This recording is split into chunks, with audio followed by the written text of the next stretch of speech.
Hi, guys. We're back. Episode 207 out the top, February 27th, 2024. I'm back in Rock Life Studios. Dan Carter's back with us. How you doing, Dan?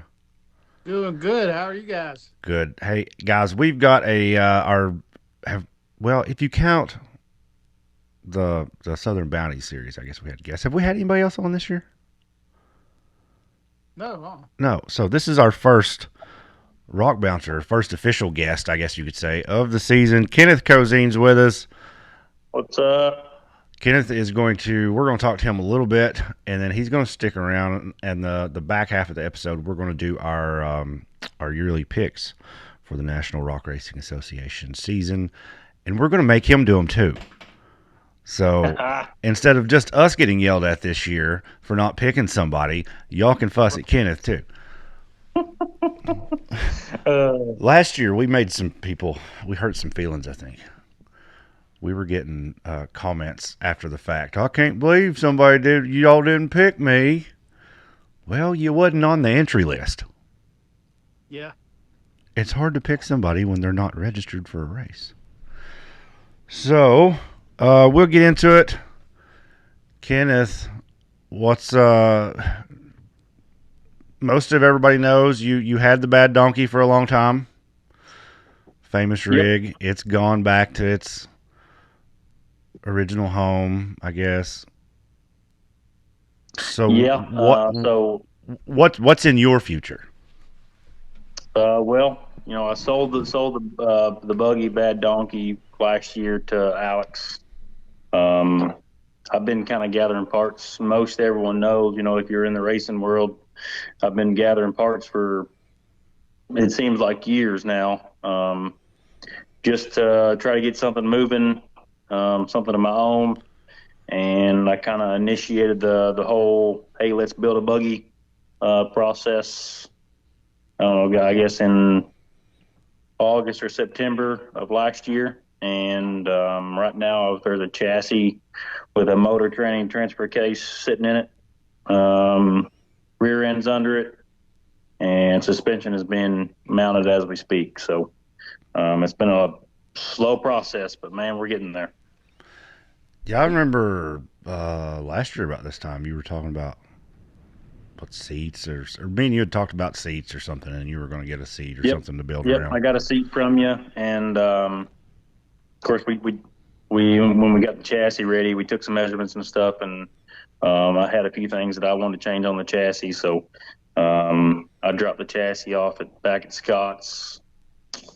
I think in October, and then he really got started, working humping on it about middle of November.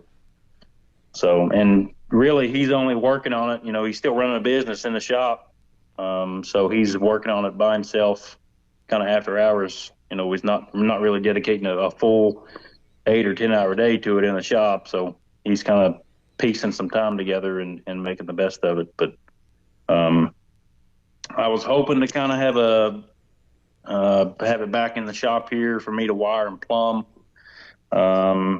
Hopefully by the end of the month, and we've kind of passed that deadline. So it's looking like it'll probably be closer to the middle of race season.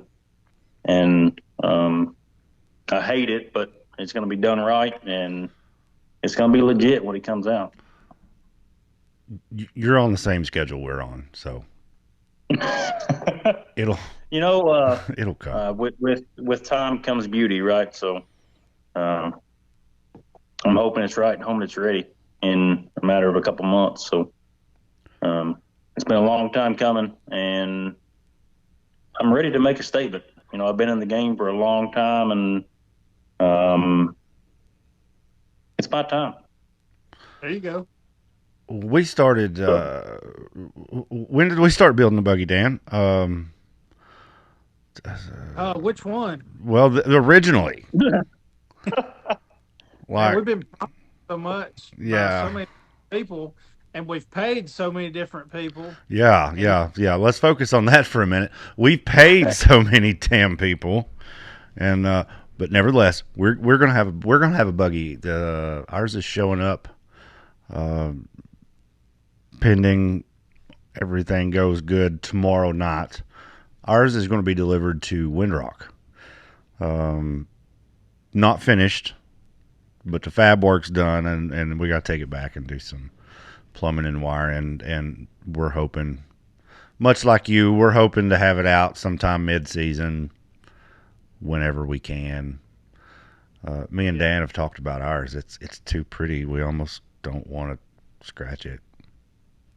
That's a good problem to have, I suppose. Yeah. Yeah, we've kind of got the mentality you've got, like just take it, get it back in hand, do everything right. Because like you take a work of art that's produced, some of these buggies, people have a pile of money in them, and I mean a lot of them look like show cars. But I mean you want to show it justice by doing everything right, not half-ass anything, and when it gets ready to race, like you said, come out, make a statement. You're right. Yeah.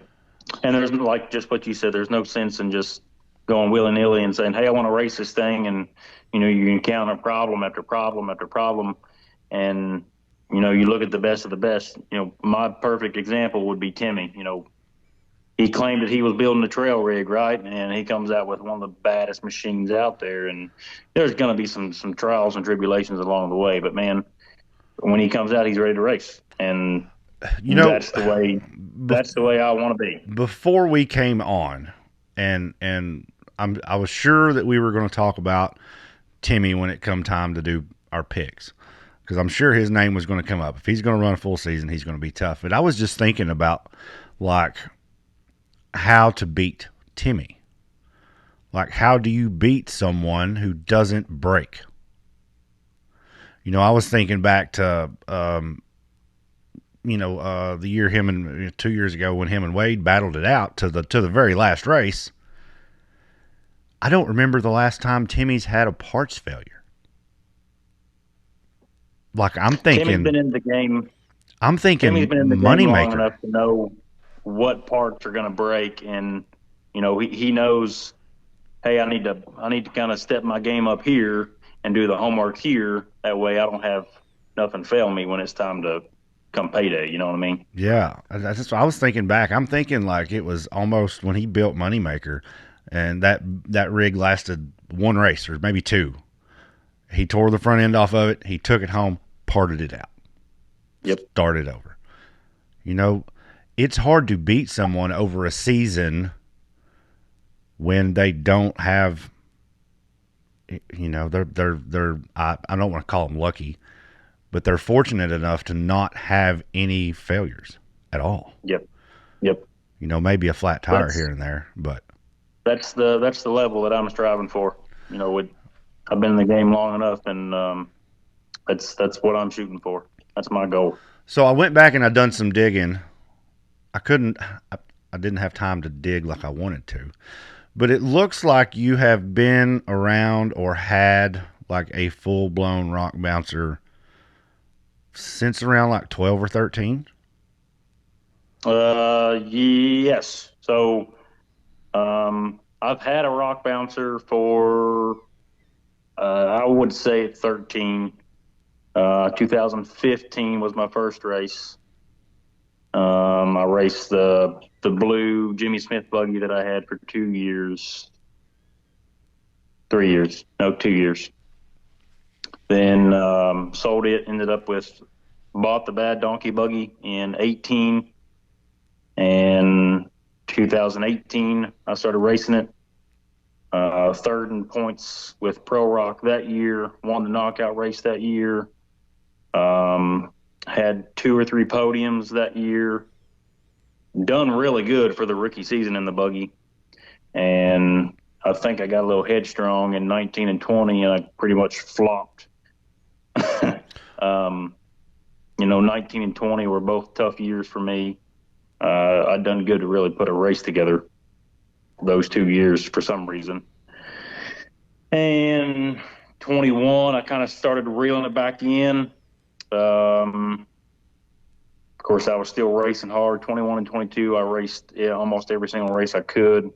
21, I followed points series with National Rock and Pro Rock again. .1 was in there. They were only there for a year or so. and then 22 I followed National Rock. So 21, I think I was fifth in points with point one. I think seventh in points with National Rock and third in points again with Pro Rock. 22, I ended the season sixth in points with National Rock. Had a couple more podiums. 22, I had a podium in another knockout race. So I've got quite the history. I'm going to back up a second. You said Scott. Who's you said Scott was building your buggy? Who's Scott? Scott Morris at Sunfire. Sunfire Offroad. Okay. For people who may not know. Yep. So that was the original builder of Donkey. Yep. That's what I thought. Well, yeah. The original builder was Kyle. Kyle and some pipe fitting buddies of his from down in Kentucky. They pretty much built it, and then once Kyle kind of understood what he was doing and what he'd done wrong, the buggy got shipped to Sunfire, and Sunfire completely revamped it, under Kyle's, ownership, and then pretty much again he was the go-to guy for any of the parts on the buggy when I drove it. So the new chassis is there's three like it, and I've changed so much on the new chassis it's not even funny. Went to a completely different suspension setup than what the other two chassis are designed for. Scott drew this thing up in CAD, and he laid it all out, and it was perfect. Super light, and I've kind of made him chop it into like thirds, like the front half and the rear half come off of it, and then we were left with a center section, and then completely rebuilt everything out from that. So it should be pretty gnarly. Some cool suspension stuff coming down the pipeline. Kind of excited about that. So we're excited to see it. I get asked every winter, oh, is there going to be racing this year? Oh, is rock bouncing dead? Yada, yada, yada, yada, yada. When I looked at the entry list for Windrock, I don't think there's anything wrong with rock bouncing. I think rock bouncing is still going up. And there's more new people and new rigs all the time. And so the more we can have, the better. And I'm glad that you're not going to be out too long, because even when you're not racing, you're helping. I've seen you run the gate at events and check, do safety, and I love it. It's one of the few things that I enjoy. Outside of home life, right? So I love it. I love the sport. I love the people. I love horsepower. It's kind of like a drug, really. Once it gets in your blood, you can't really get it out. And I've got vacation planned this year for races. I was planning on going racing. And if I don't have a buggy to race, I'm still going to races. And I'm going to be doing the exact same thing of what you just said. Safety checks, praying with people on the starting line, run a starting gate if they need me to. Whatever. You were probably, and we don't know each other well, but you were one of the first people that I met, I guess, when I got involved. And me and Dan were talking about this, last week on the episode. I was at a lot of rock bouncer racers, but I never got to go to the races. I was in the parking lot or I was around, and so I never really got to meet anybody. Or we were talking about, I don't think I ever got to see Richie Keys run. I might have been there when it happened, but I never got to see him run. But you were one of the first guys that I met that was had a machine, was a driver. I met you through probably Big Hill. I think Cody introduced us somewhere. But yeah, so we're glad you're going to be around. You texted me after last week's episode, and you said I've got to get you guys. I got to tell you guys some rock bouncer history. So y'all are cracking me up. Of course, I've watched every episode from you guys. I support all the media outlets. everyone does a phenomenal job of covering our sport, and I wish there was more outlets like what you're doing right now, just so we can get to know all the drivers and stuff. There's a whole lot more to us than, hey, that guy drives a rock bouncer. It's pretty cool. So, but yeah, you all were cracking me up on some of the stuff that you all were saying. Just I was thinking back through the files in my head. I was a fan before I became a racer too. So I kind of geeked out on the whole Bobby Tanner, Richie Keith era. I raced with those guys, right? So Yeah, it, I was there, and Dan was probably there, but at that time, um, we were talking about like the Bounty series. It ran the UTV Bounty series ran standalone. We didn't right. run with the bouncers. Even if you ran UTV Unlimited class, you didn't run on Saturday. You run Friday. So we were there, but I don't know how much of it, I got to experience. I don't know about Dan. Like he may have got to see a whole lot more of it than I did. But it was cool being there, but I'm glad now I'm getting to see some of the races. Mm-hmm. For sure. Up until, oh shoot. When did I start filming? Probably, West Virginia. On accident. That's how we got into this. Me filming the races. We had the vendor trailer set up at West Virginia last year, and we were at the top, right where the bouncers come up. We were getting no foot traffic at the vendor area, or at the vendor booth. So I'm like, well, we'll walk over, because they climb the hill, and it come out like 100 foot from my trailer. That was the first time I had ever even been probably on the hill or that close to the hill when something was running. I've been around and seen it, but I've never got to pay that much attention to it. And man, I'm telling you, it's one of those deals. Like it, but you don't know it until you're in it.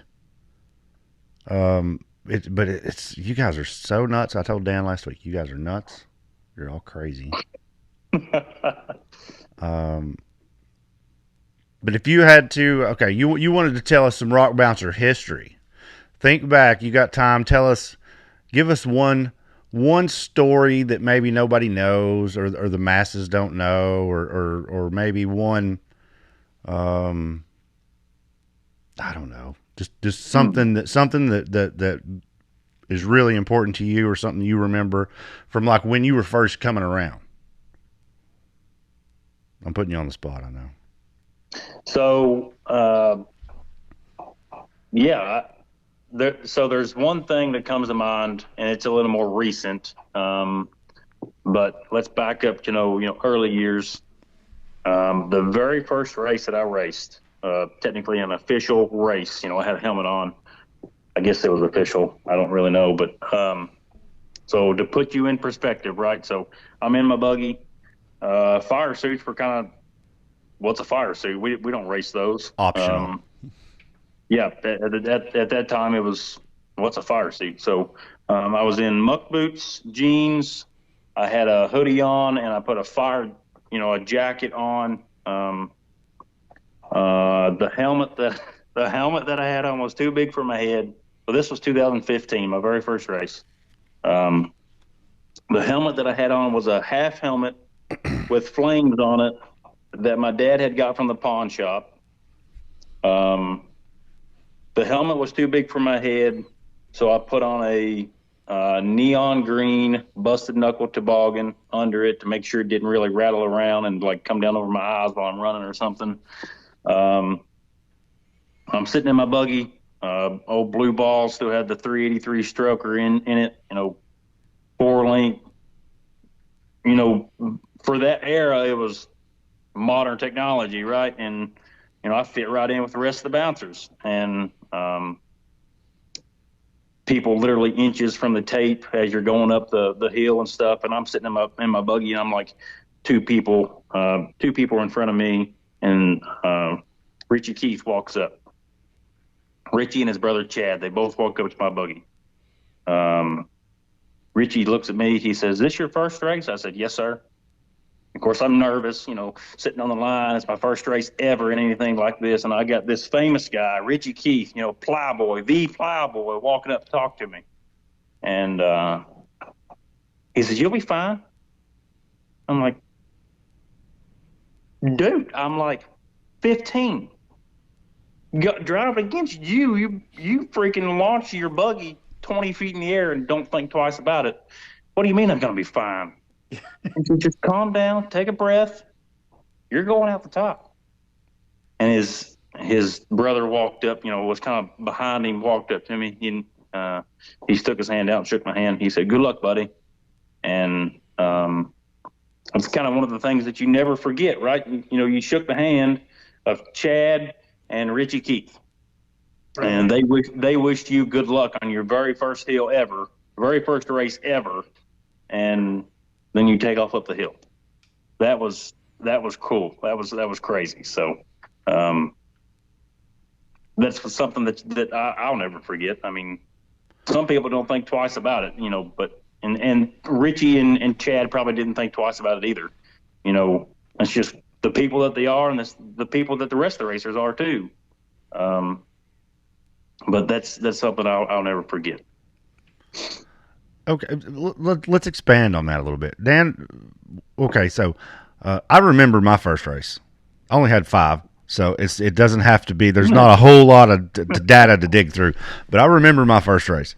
I know you raced like the rhinos and stuff. When was your first, Dan? When was your first? Do you remember your first like UTV race, like actual, not in a Yamaha race?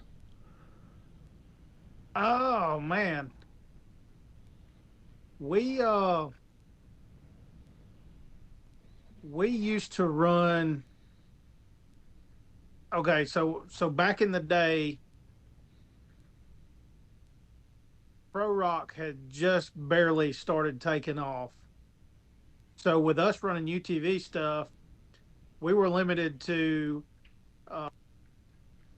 Clyde did his stuff on Friday, and that was kind of out of reach because we were working all day, every day through the week, and very seldom did we get a weekend off. So back then, it was pretty much Dustin Robbins had a series going, and it was called the Razorade series, and that was before Polaris kind of started squashing all the people that had Razor in their terminology, I guess you would say.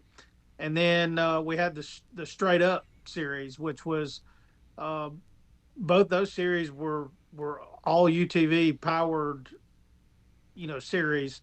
So outside of my first race with Joey and them running the Rhino, I learned really quickly that I needed a little bit more ass in that thing. So ended up buying one of Austin Pruitt's very first buggies that he built was the No Shame buggy, and Timmy actually wound up with the buggy and ran it for a year with Clyde and did pretty well in it, and then it got sold off as a trail rig, and then we got our hands on it. Is that Franklin?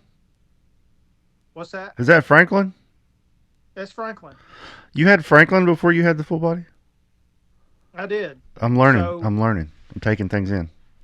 I'm being educated. Yeah, and we call that thing Franklin because it looks like a little cute Franklin the turtle. So we ended up. It's about as fast as a damn turtle. We ended up taking that thing and we ran a bunch of the Straight Up stuff with it. But my very first race with that buggy was at Stony Lonesome, and felt like I was doing really well. Come flying across the finish line, and like 50 foot from the finish line, just wide open throttle, something gave. I didn't know what was going on. Well, it blew a belt, but I was able to still like coast across the finish line. And that was the first day that I met, well, I'd actually knew Cash and John LaCroix but that was the first time I ever really got to talk to him. And other than that, we didn't really know anybody. Well, John ended up dragging us from the race hill all the way back to the parking lot because nobody had a belt for that 900. But that's probably my first race, and I was like, I say my first race, but that's my first race in a Polaris, Yeah. Listen, a real race car. bless your heart for the Rhino. You tried. You gave it the old college try. Oh yeah, absolutely. But we ran that thing for a pretty good while, and just as things evolved, needed more power, and that's when we ended up was I had busted the transmission output shaft in that thing a few times, so I was like, I got to come up with a better fix than the 900 transmission. Um, Wound up putting a turbo transmission in there, and the guy that was doing it for me, he ran into some issues, and I was like, man, what's the holdup? He's like, well, nobody's really done this yet, so we're still figuring out how to put uh, like a turbo transmission in with like a 1K 900 setup, I guess. So Yeah. I was like, it'd be any easier if we just did a turbo engine. He's like, yeah, that'd be simplest thing to do. And I was like, well, let me let me go home and count all my pennies. And next thing we knew, we were able to come across a turbo engine to put in that buggy, and we just crammed it in there, ran it a few races, ended up locking the engine up, and that's when I talked to my good buddy Eric Galloway with Galloway Precisions. He was racing, and he had the full body, and he was like, if you need to borrow it a few races, you go right ahead and borrow it. And we actually finished the season out with the borrowed Razor, and eventually I talked him into selling it to me, and he was gracious to finance it for me, and it took me several months to pay him back, but we got it, and she's been rode hard and put up wet many times since then. Oh, yeah. Listen, I'm excited. It's done. I know we talked last week about we were working on that thing. It's we got it put together. Uh, Last minute, somehow or another, we were so focused on the front end of this thing, we forgot to look at the back. Uh, Yesterday, we found a bent trailing arm and two bent radius rods. So we got them changed out all, but we had we changed out everything we could. But it's done. It's back together. All four wheels are pointing in the same direction. Oh boy! Yes. Wade come to the shop the other day and dropped his Razor off to get some work done, and Wade said, "Can you make sure all of Dan's wheels are pointing the same way?" He's like, every machine he's got the stanky leg. And I was like, that's what we're doing. That's what we're working on. We're getting it all. We're at least tracks in one line. Makes life a whole lot easier. So I'm excited. Baby Yeah, baby steps. But yeah, I remember my first race just like it. I mean, I pulled up down there at Wildcat, and we've talked about this before. And Dan walked me around the course like I was a lost puppy because I was like, I didn't know where to go. I was like, show me the ways. And I didn't do good. I was extremely slow. But we finished. Everyone laughed. I didn't break anything. Good enough. That's good enough for me. Anytime you can load up without breaking anything. Yeah. Amen to that. Yeah. So we're going to kick off our season this week at Windrock, March 1st and 2nd. Friday is going to start at noon for the UTV stock, UTV Cup class, and the VIN class is going to be Friday. Saturday racing starts at 9 a.m. Guys, we've got, I was talking about the entries. Bouncers, there are 24 entries for Windrock. Cup class. That's a big number, really. That's a big Let's stop number. and talk about that just for a minute, Brian. That there's races where, we win entire seasons with 12 drivers, right? And, you mentioned earlier you've had the question asked, is the sport dead? No. A driver count of 24 on the very first race, that's impressive. There's 24 at the very first race, and I could probably sit here, if I had the entry list in front of me, I could rattle off, including you, at least 3 or 4 off the top of my head that are going to be participating at some point. Yep. Right. When stuff gets done, gets finished, motors get put back together. So, boys, I don't know if we'll hit 30 in one race, because now listen, Windrock usually does pull the biggest crowd of the season. True. But 30 is not out of the question, and that's unreal. I've only ever seen maybe 1 or 2 races with that car count. You think back to the old Race to Riches. They had 50. But they struggled to get that. They were paying entry fees for people, and to try and get that. But I've seen the days. I've raced and seen the days with 30 or 40 drivers, and I'll say this kind of without regard, but the .1 series, when it came and was in its prime, and then went, that series pulled the most drivers in every class, right? So everyone wanted to race with .1, and there was, any given day with those guys, you were racing against 40 other drivers. So yeah, so that lets you know it's there. It's out there. I mean, even our unlimited UTV unlimited class, 18 entries, stock class 15, bounty there's only 8. But listen, that class is not for the faint of heart. In a UTV, that bounty class is killer. VIN class, there's only 4, but youth. Listen, this is what I want to talk about. There's 15 in the youth class. That's wild. That's cool. That is cool. If that don't get your blood pumping, I don't know what does. That's cool. There's 15 entries in our, and I almost feel bad for them, because I'm afraid it's going to be a little bit of a repeat of last year. It was so muddy there at Windrock that they had a hard time in them little 2-wheel drives. But hopefully it doesn't get as wet as it did last year. Maybe it won't be as bad on them, but that is so cool that there's 15 of those guys in that class. And they had their reigning champion has moved on, and I'm going to tell this on him right now. Ooh, I don't know if his dad's told him. I don't know if his dad's told him. Dustin, if Brantley doesn't know, you might want to turn the podcast off right now. Spoiler alert. Dustin Havens just picked up a Pro XP for Brantley and Dustin to race in the stock class. He's going to get that thing Friday, and he's going to have it at Wildcat. They're going to try and have it at Wildcat.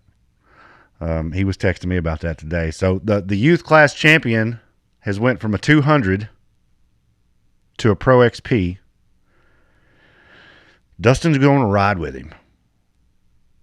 I don't know. I just don't know. I don't know if I could do that. I think I would just turn him loose. Dustin said, "I'm gonna make you ride with him." I said, "Play hell, nuh-uh." He said, "Well, I'll get Dan." I said, "Well, you'll have a better chance of getting him than you would me. I am not getting in that car with Brantley. I've seen him drive." Brantley's grown. He can drive that thing. Yeah. He said he's been practicing quite a bit, been driving that old 4-seater. So he's been slinging that 4-seater around. He gets in that Pro, he won't know what to do. Right. Yeah, I'm excited to see that.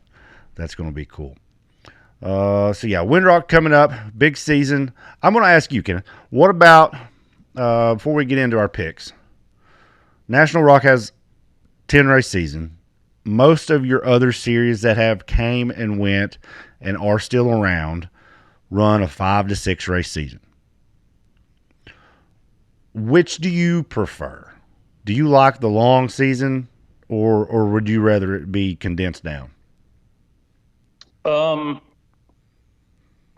I like what Clyde has done the past probably 2 years with giving us a break in the middle.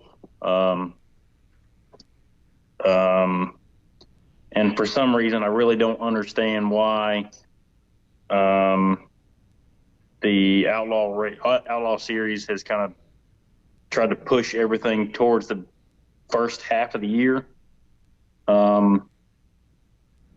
mean, I understand we all have lives to live and stuff outside of racing, but if they could if they could push another 2 or 3 races, tack on another 2 or 3 races to their year, to their season, I mean, they could be racing just like what the National Rock Racing Series is.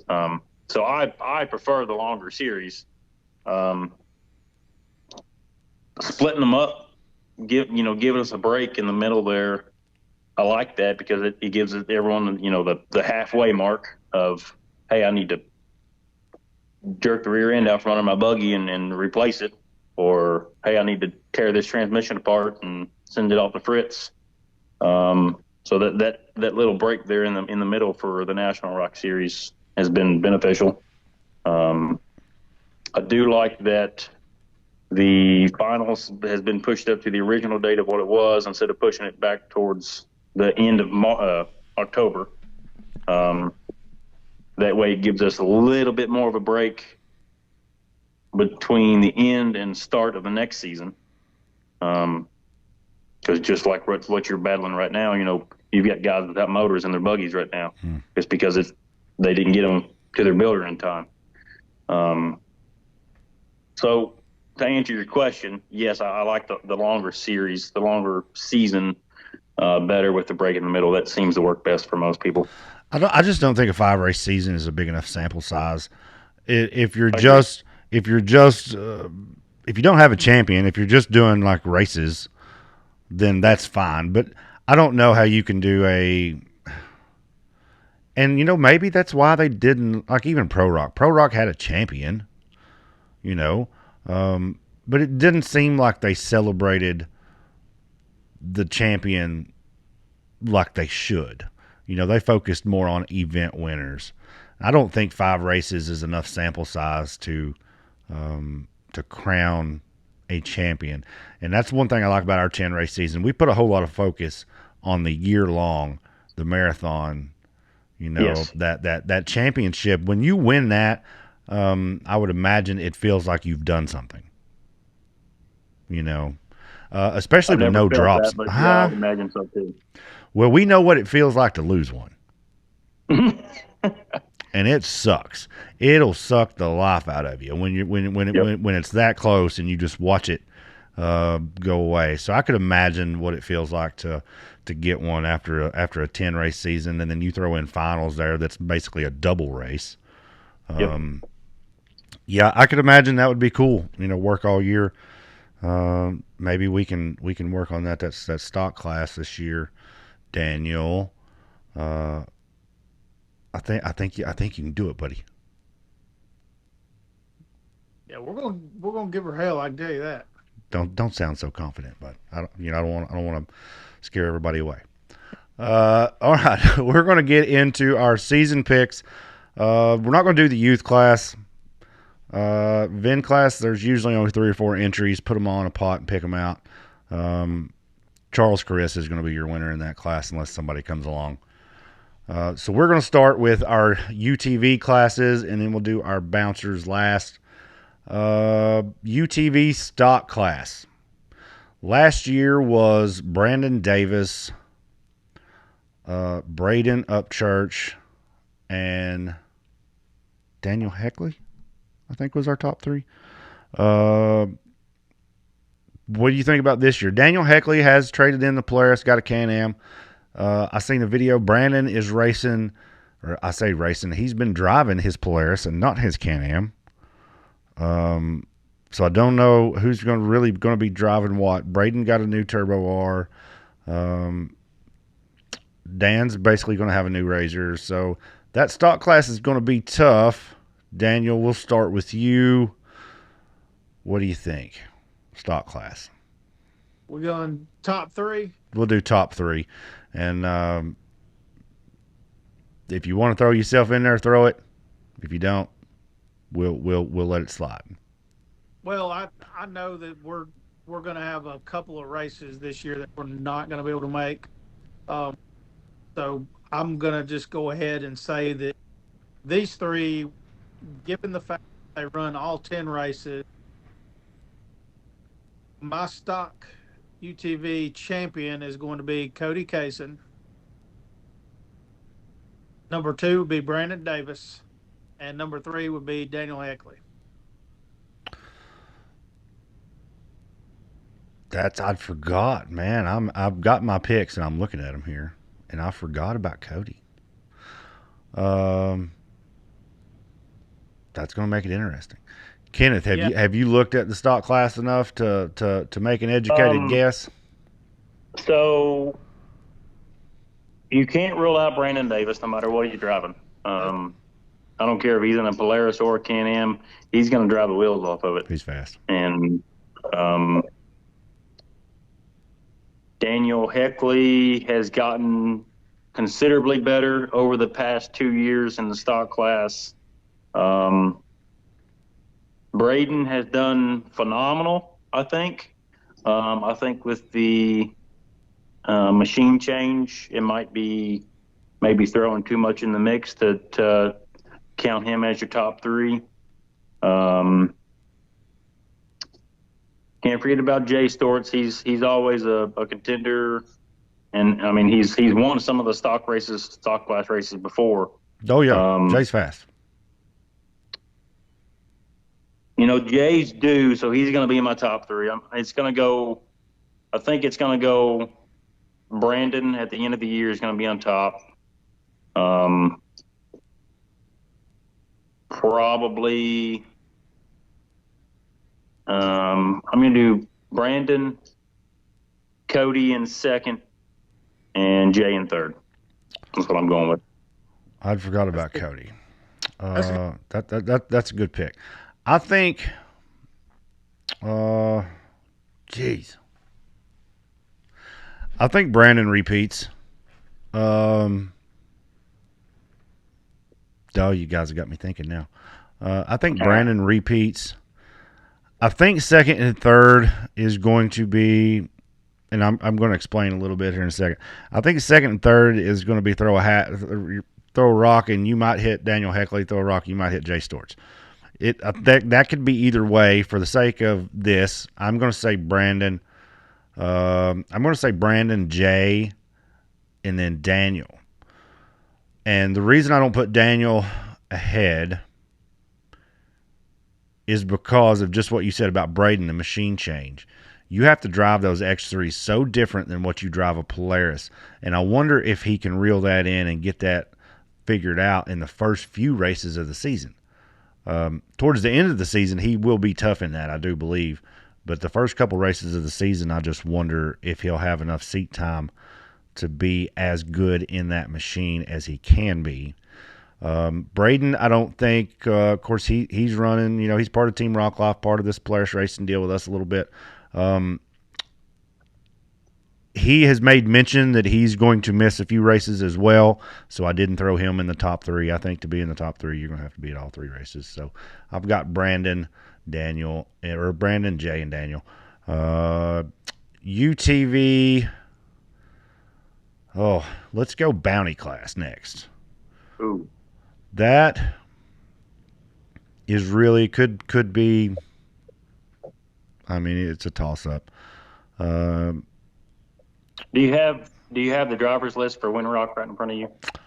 I do not. There's only 8. I knew there was 8. I just didn't know. You've got Casey Howell, Josh Krapinski, Nathaniel Bell. Oh yeah. Dan, do you have it? I'm looking for it. It's in the group. Yeah.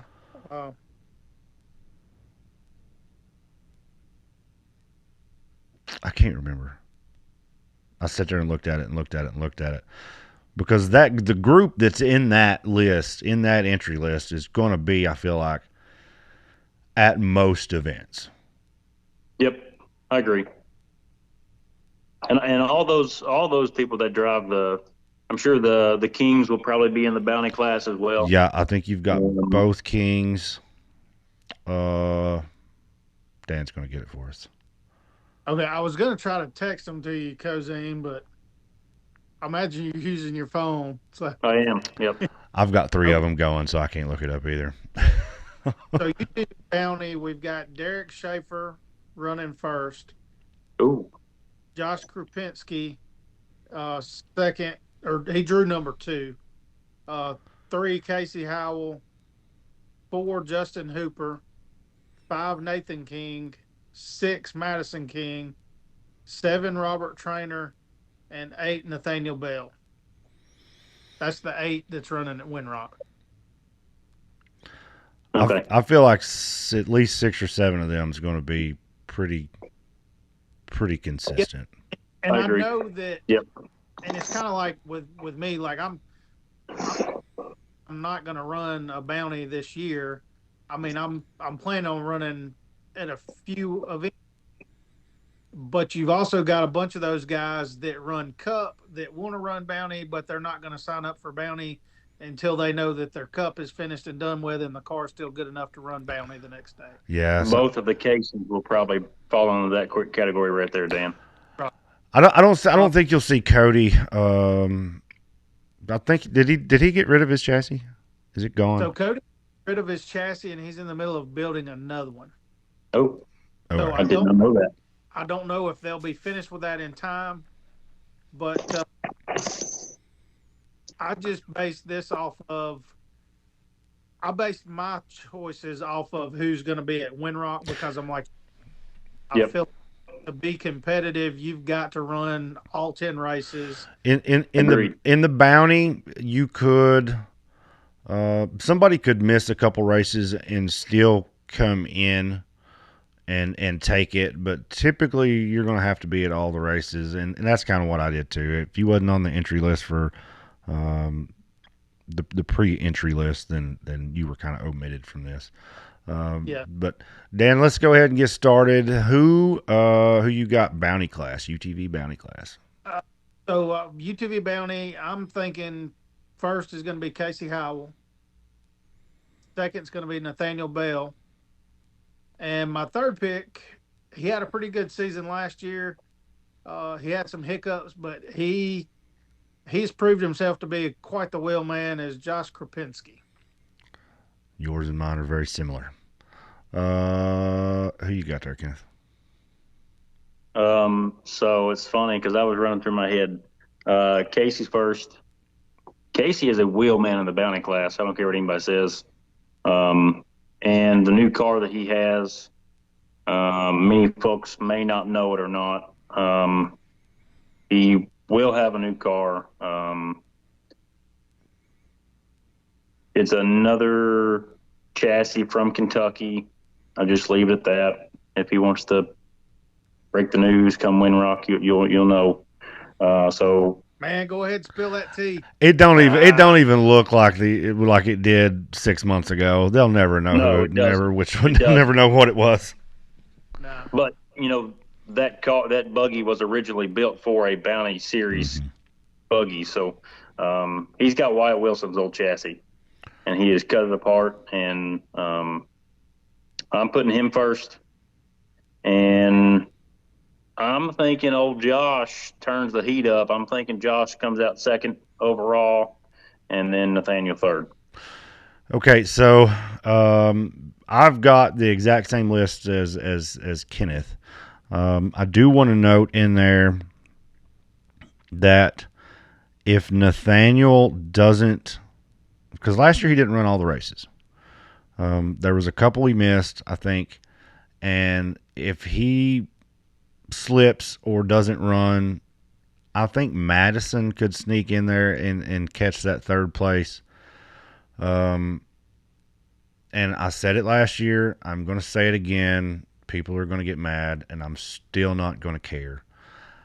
I love Nathan King. He's a really great driver, but I don't think he can be successful running both classes. He's too hard That's fair. on equipment to run both classes. He could win. He could win the championship in both if the car holds together. Right. I just until that, and he did get a new car. What part of the way through? Part of the way through the season last year. Yep. He wound up with the old rental, but Mm-hmm. it's it's hard to push the car as hard as you can up and turn around and push it again as hard as you can in Bounty the next day. It just is. It just is. He could win the championship in either. He could win 5 races in either. I wouldn't be a bit surprised, but I wish him the best. I know some people probably thought last year I was picking on him. I'm not picking on him. I'm just being a realist. And, that's why we run 3 cars, for a couple years. We've done that on purpose. Each car had a class. And even that was difficult. So, but yeah, That's a lot of upkeep. Yeah, so the Kings, either one of them could really sneak into third. Right. Cup class. We're going to start this, and we're going to pretend that Timmy's running all the races. We don't know this, I don't think. I don't know if he's made it official. We're going to say he is because I think he will. So feel free to include him. I know last year we were kind of torn, and he ended up not racing, but we didn't run any UTV races. But I think he's back full time. So go ahead and you can include Timmy. He'll run the Cup and probably the Bouncer class. UTV Unlimited Cup class. Who you got, Daniel? I pretty much figured Timmy's competitive. I think he missed the season last year. That's why he wanted to jump in at finals. So I chose Timmy's going to be first for UTV Cup. Second was going to be Clay Kaysen, and third pick I've got Cooper Bentley. I'm not going to jump in front of you, Kenneth, but that is my top 3. Just the same. That's exactly what I'm looking at on my sheet right now is Timmy, Clay, and Cooper. I think that could go any which way. Okay, who's your 4 and 5?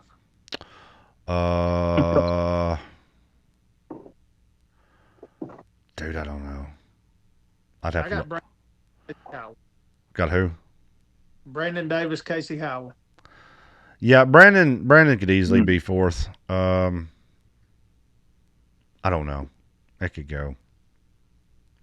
We'll know more after this weekend and see who's running. Listen, I would say a very big factor in that would be if Brandon runs the same car for stock and Cup again.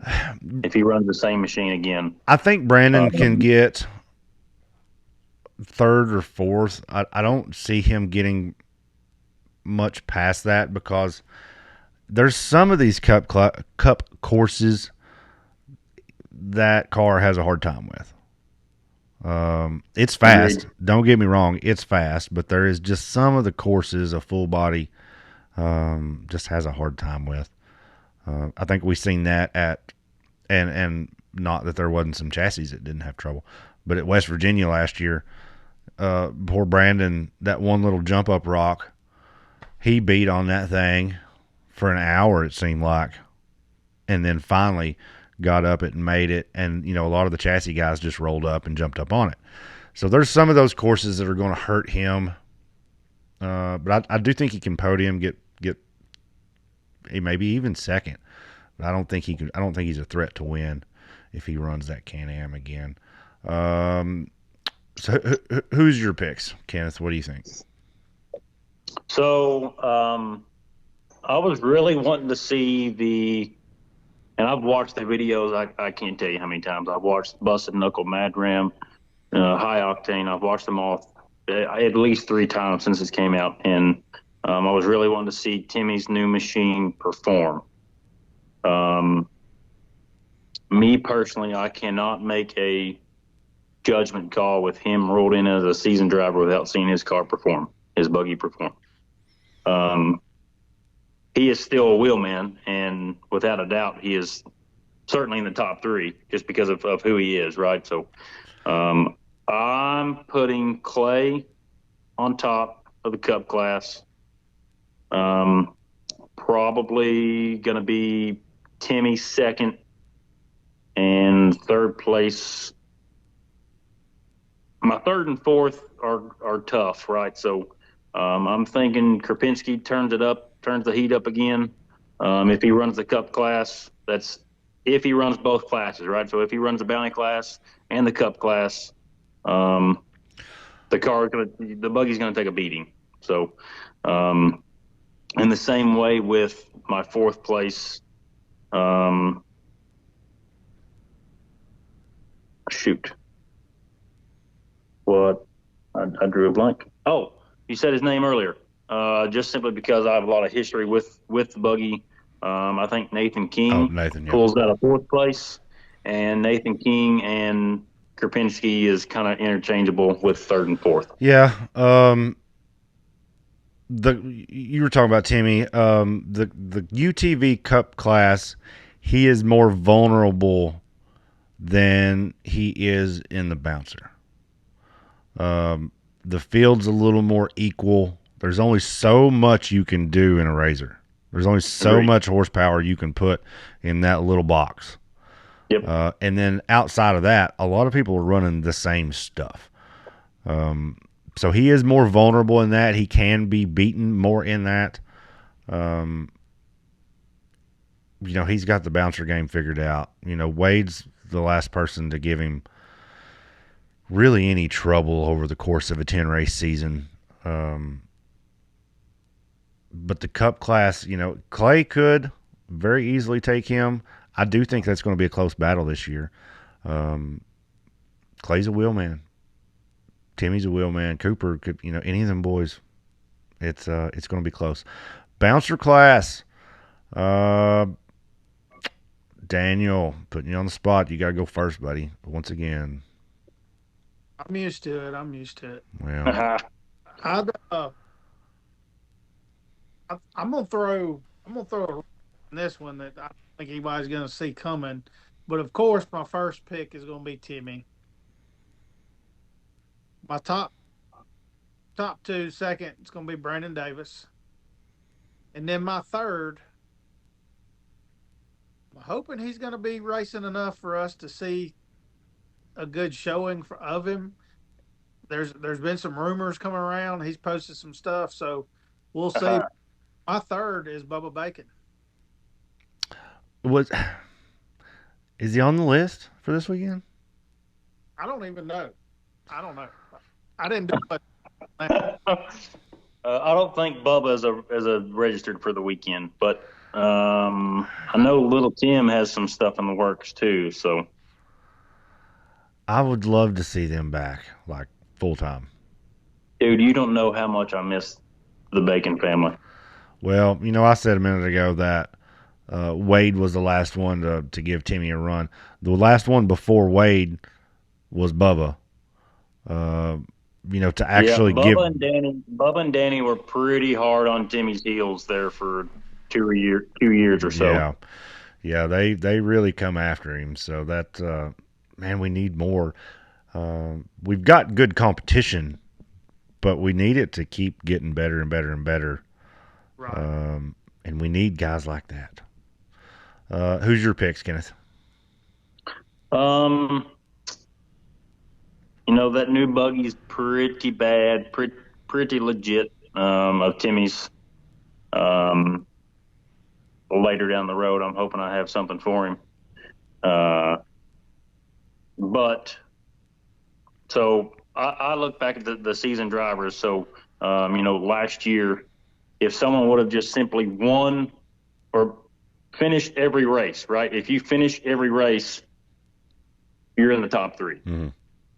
There was not a driver last year in the bouncer class that finished every hill.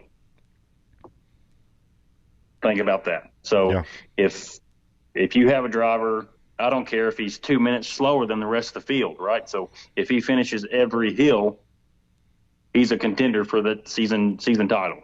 Right. And that comes into points chasing too. So um, I'm saying Timmy's probably first again. If he races the full season, he's probably first again, just simply because it's what he does. 8-time, old 8-time. Second, Brandon is a very good driver. I would love to see him up there. And third, can I do like a top 5? Yeah, do whatever you want. Run them 1 through 24, buddy. We don't care. I feel like third, fourth, and fifth could interchange and change quite a bit. The top 5 in this class is going to be wild this year. Yeah, I agree. I agree. Because I've got strong confidence in my buddy Clint Garrison. I've got strong confidence in the other reject fab buggy that we just started tuning. So Wade and I helped Ethan Jones over the weekend. We get done some shock tuning on his buggy and worked out a few bugs on it. And as long as he drives it like he done this past weekend, he's going to be one to contend with, the top 3. Cooper, you can't count Cooper out. Daniel Heckley. Daniel is a very aggressive driver. He gets wild sometimes, but it's how he ended up in second this year. So, man, I can't just nail it down to like top 3 because I think Cooper's in the mix too. I think Cooper's right there. Yeah. I think if these guys, out of the handful of guys that run, I think the big thing with this is going to be who makes it all year. Yes. Yeah. In this class, that's really going to define what the top 3 or 4 look like. Is who makes it all year. Just like we said, Timmy doesn't break. If he has a weekend where something happens on hill 1 and he can't get it rolling by hill 2, that changes the whole season. Right. Yep, you're exactly right. It was, oh gosh, what year was it? Probably 18 or 19. First race of the year, Timmy comes out at Windrock and turns over in the bottom. I think that was 18. He didn't lead the points for a long time that year because of that. He was on the chase. He ended up getting it, but he was on the chase because of that. So same thing with the year that he flipped Menace down in Texas. Right. Yeah. First. So it's it's wide open. The bouncer class is more wide open now, I think, than it ever has been. Yeah, I agree. Yeah, I think I'm with you. Top 5 is Cooper and Daniel. Both are my top 5. Mm-hmm. Yep. I think I don't, until somebody beats him, I'm not going to bet against Timmy. Yeah. I mean, he has, I think, your go to Vegas and put all your money down. I think Timmy's your winner. I think Daniel Heckley is in second. I think Brandon's in third. Daniel was getting more and more comfortable in that machine every race, especially towards the end of the year. He was driving the wheels off of it. He had some engine trouble late in the year, had to run somebody else's buggy. I think he ran Schussler's old buggy, didn't he, at finals? Yep. Didn't have a good finals. If he doesn't have any more issues out of that machine, I think he's going to be tough. He'll be right there and pushing Timmy. Brandon, you got to think Cooper. about that buggy. Yeah. That buggy has got how many wins under its belt? Yeah, a lot. Exactly. Just and to be fair, all the Timmy buggies have done really well. But yeah, I don't know, man. That bouncer class is going to be some of the best racing I think this year that we've ever seen. We have more high quality machines I think than we ever have. The drivers are getting better. The courses are getting crazy. It's going to be cool. I'm going to put you all on the spot one more time, and then we'll get out of here. If you had to pick, and I don't care if it's a UTV or bouncer or a foot race, I don't care. If you had to pick one person that may be a surprise winner or somebody who hasn't done real well and got a win or a podium, who's somebody that creeps in one of these series and shines a little bit more this year than they have in the past, you've got to win. No, I'm asking if I can go first. Go first. I'm raising my hand. Shoot. You go first, Daniel. Hmm. What is it?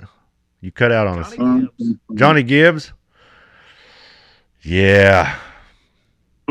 Interesting. That dude Jake Pop, do it, son. Yeah, that Johnny buggy's- Gibbs is wild, and I don't know. Don't get me wrong; he's like the new star of the show, but he's got to reel it in at some point if he wants to. If he wants to, I don't know. And maybe that's what he's after. Maybe he wants to be the star of the show. That was Richie Keith's mentality the entire time he was racing. Well, if these wild men, every now and again, they bounces right for them. That's right. That's true. You got anybody on your mind there, Kenneth? I'm really thinking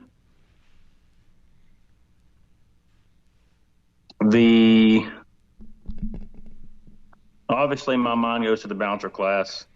I would really love to see, I don't think I've ever seen it happen. I would really love to see Clint Garrison pull off a win in a bouncer class. He's been on the podium before, but he's never pulled off a win. And someone that I would really love to see on the podium, no matter where it shakes out. I think Ethan Jones has a chance of being on the podium this year. I think that would be pretty cool. And I would love to see Jay Storts take on the win too. Oh, for sure. Jay deserves some good fortune. He had a rough year last year in that bouncer, and in both of them. So he deserves some good fortune. I was going. Listen, guys. We did not talk about this beforehand. I was going to say the same as you. Clint Garrison, I think, could sneak in. I don't know how much he's going to run, if he's planning on running a bunch or just kind of handpicking some races. I had a conversation with Clint on the way home from Wade's Sunday. Clint is anticipating on running a complete full season. And he says that if he can't make a race due to work, he's got a backup driver. Clint's his own boss. Clint, no excuses. Do like the rest of us. Exactly. Show up. Well, I can say that because I only come to about half of them. I was going to go with Clint. I think he could sneak in and get a win. Sure. Very easily. He's in a capable machine, and he has really come on as a driver. And listen, I'm even going to say, back half of the season, Kenneth Cozine is going to get a win in that new bouncer. To be there. I'm putting the jinx on you already, and you don't even have a finished machine. Hey, I'm on Missouri. Do what? What? Why is Dan cutting out? I don't know. What'd you say, Dan? It's y'all's junk, not my junk. No, it's your junk. Missouri. What about Cozine. Missouri? Oh, Do what? He's still cut out. We can't hear you. Say it again. it's not to be. Missouri. Yes, Missouri. Something about Missouri. We got you, buddy. Cozine takes the win at Missouri. Cozine. Ooh. There we go. I was close there. The year that I had the donkey, Like something was after your ass. that was bad. So I was third on hill one, right behind Timmy and Wade. I think I was third or fourth. And hill two, I was moving, dude. I was on a mission and decided to launch a tire, wheel, hub assembly into orbit, and it traveled 300, 400 yards down the hill there. I'd love to see that. That'd be awesome. I'm in for it. Well, we hope the best for you if you can get that machine to the hillside at some point this year. We look forward. We're going to be at Windrock Thursday. Guys, Rock Life Off-Road is going to be set up in the vendor area at Windrock right as you come into the campground. If you're coming to the event this weekend, stop and say, hey, we'll be there. Dan's going to be there. We're going to have a trailer full of goodies. Make sure and come Friday at noon. Check out the UTV races, UTV Stock, UTV Unlimited, and the VIN class. Saturday at 9 a.m., we're going to get kicked off with the youth class first, and then what's it go into? UTV Bounty, and then the bouncer class goes from there. Guys, it's going to be a big weekend, big year. Kenneth, thanks for coming on. Yes, sir. Daniel, I can't wait for you to see your pig with all that lipstick on it this weekend. It's going to be a good weekend, boys. Bring your muck boots. It's going to be wet and rainy at Windrock. Guys, thanks for coming.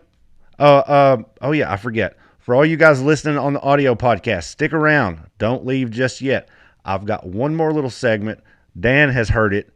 I'm going to put it on this episode.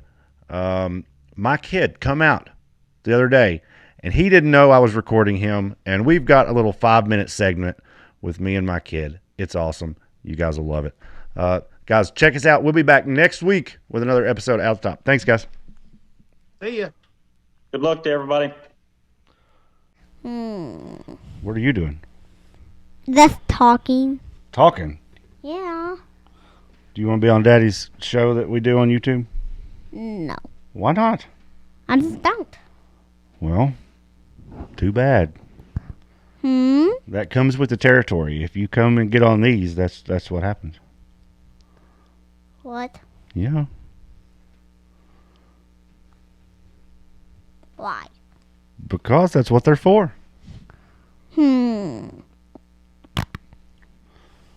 So if you had your very own show and you could talk about anything you wanted to, what would you talk about?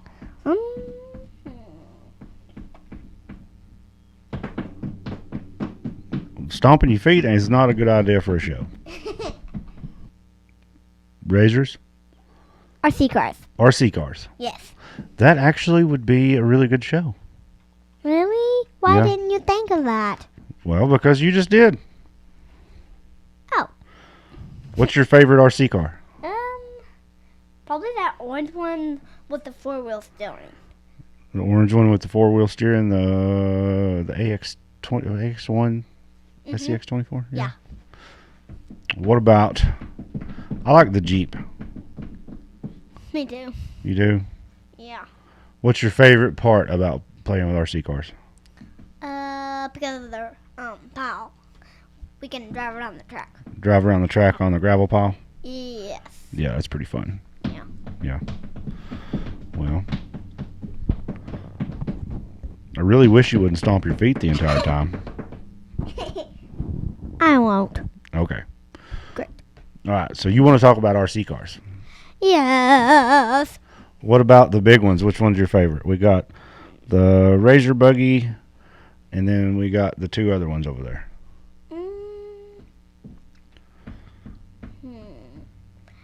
I would go with the Razor Buggy. The Razor Buggy? Yeah, that one. It looks pretty cool, doesn't it? Yes. Do you want to know my favorite part about it? What? It goes meow. That's a good, yeah, that's good. What about, I like the Jeep. Me too. You do? Yeah. All right. You going to take Dan's job talking on the podcast? No. Well, we'll let him keep his job for now. Yeah. You come out some Tuesday night and be on with us if you want to. Maybe. Maybe. Yes. You'll have to watch some racing on YouTube though. You'll have to know what you're talking about. Okay. Okay. Okay. Okay. Okay. Okay. Okay. Okay, bye.